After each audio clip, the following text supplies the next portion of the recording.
kasama natin itong dalawang kababayan natin na mga kapitbahay daw ito ni Pangulong Duterte, guys. Taga Davao. Kapitbahay. Kapitbahay nila Tatay Digong, literal. Kayo din po. Davao din, Davao. So tatanungin natin sila, kumusta po?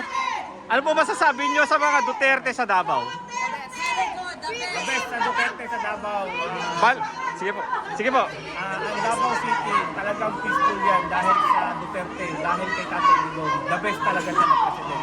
Yun lang ano naman. Gaano ko kalapit yung bahay ninyo kina Tatay Digong? Siguro kung ano lang sa bahay ni Tatay Digong, siguro mga the next na highway yung ano niya. Oo, sa malapit. Sa malapit.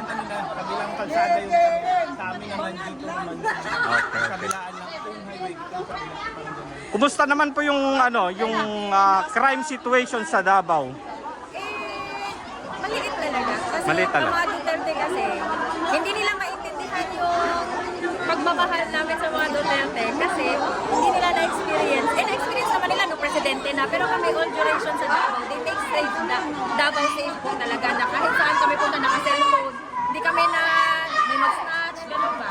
Oh, Kampante ka pag ikaw naglalakad kahit madaling araw, kahit gabi talagang malinis, walang ano talaga. Hindi ka matatakot. yun pong sinasabi nila na na talagang naglilibot si Tatay Digong ng taxi sa gabi. Totoo po ba 'yon? Yes, totoo. Kasi tatay ko po, taxi driver din. Oh. And then, hindi pa, hindi yan siya, po, yung usap-usap. Si Tatay Digong, meron siyang unit na holiday taxi po. Naglilibot siya sa Davao nung siya ang mayor doon sa may Makina area. Iniikot niya talaga ng gabi hanggang madaling araw. Panawagan Niya, kung may mga gulo ba o wala. Panawagan niyo po sa ginagawa ng administrasyon ngayon kay Pangulong Duterte.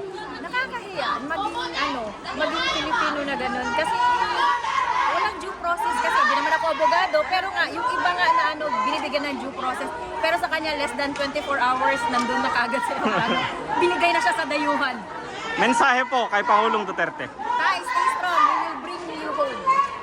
Laban lang tayo, nandito kami Duterte. para sa inyo tayo. Duterte, I love you, Tatay Digong. Thank you po. Thank you po. So, kumusta naman po yung paninirahan nyo sa Davao? Okay po ba? Ay, Diyos ko po, pag makapunta kayo doon, makikita nyo kung disiplinado yung mga tao doon. Kaya kami nag-transfer ng Davao kasi nakita namin doon na magandaan talaga ang pamumuno ni Presidente Duterte. Ano pong masasabi nyo sa ginagawa ng administrasyon ngayon kay Pangulong Duterte? Ay, nako. Nakakalungkot lang, sir, kasi yung Pangulo natin, binigay yung presidente, nagbigay ng buhay sa mga bata na naging ng drugs. Binigay niya doon sa Netherlands Meron naman tayo dito sa Pilipinas, si Corte Bakit niya binigay doon? Pinagkakalungo sa mga sa Netherlands. Walang justice talaga, sir. Walang justice talaga. Walang justice talaga na isipin mo, hihilain nila papuntang Netherlands, kinidnap nila. Ano yun? Mensahe nyo po kay Pangulong Duterte. Sir, Tatay Digong, laban lang po, magaling po kayo. Marami pong Pilipino nag-aantay sa inyo, uwi ka sa Pilipinas. Nandito lang po kami mga OFW sa Cyprus, nagmamahal sa'yo. Pagaling po kayo, sir. Buong mundo nagmamahal sa'yo, buong mundo nagmamahal sa'yo, Tatay Digong. Please, pagaling po kayo, sana mainit na kayo sa Davao, sa Pilipinas. Lang po, sir. Thank you po. Pamimigay natin tong mga ribbon, guys. Ate, ribbon, no? Gusto nyo? Ayan, no? Ikaw din mag-ano din eh? Ikaw mag-super? Sige, kuha lang po. Kuha. Kuha lang po.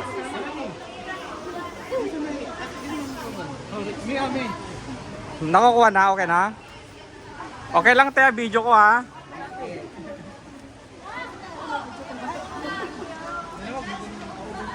Ribbon po, oh.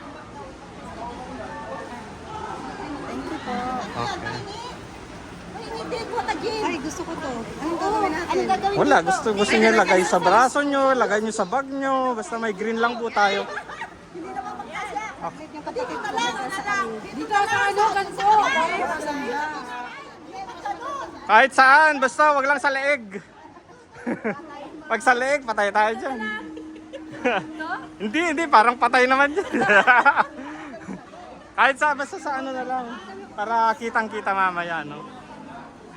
So, bigay din tayo. Salamat. Okay.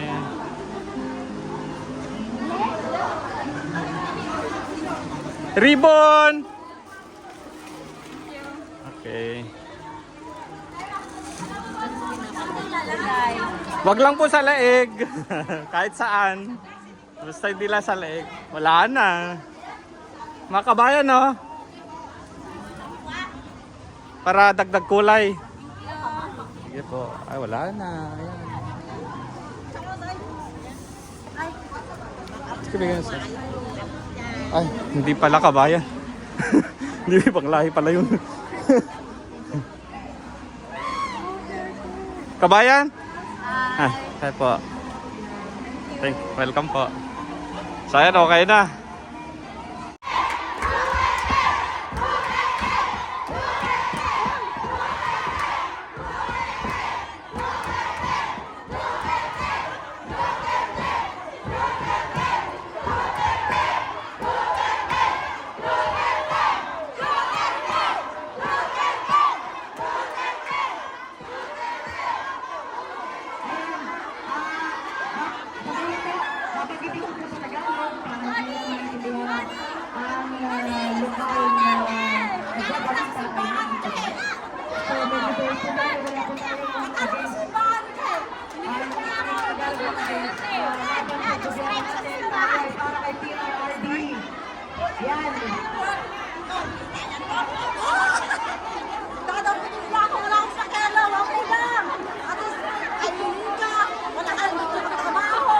Ayan.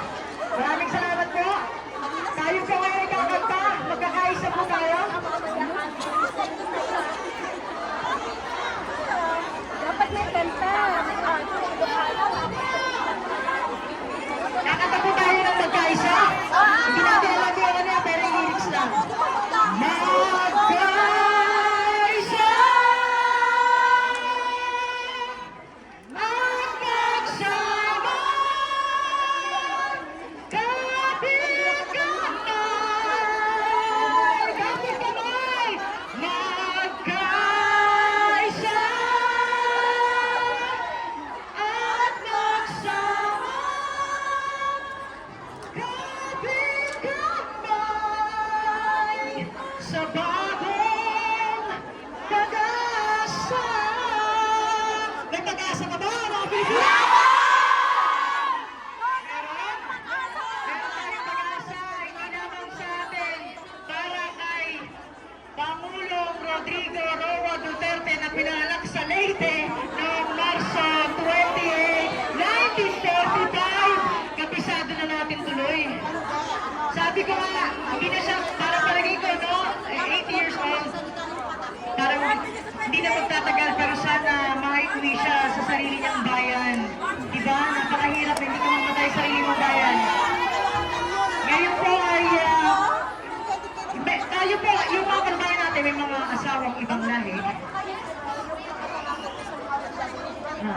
Kung halimbawa po ay, sino po yung pwedeng tawagan na makuha ang kanyang why he's here to support our former President Rodrigo Roa Duterte. So, meron po ba? Yung naka-Philippine jacket? Yung asawa po na ibang lahi.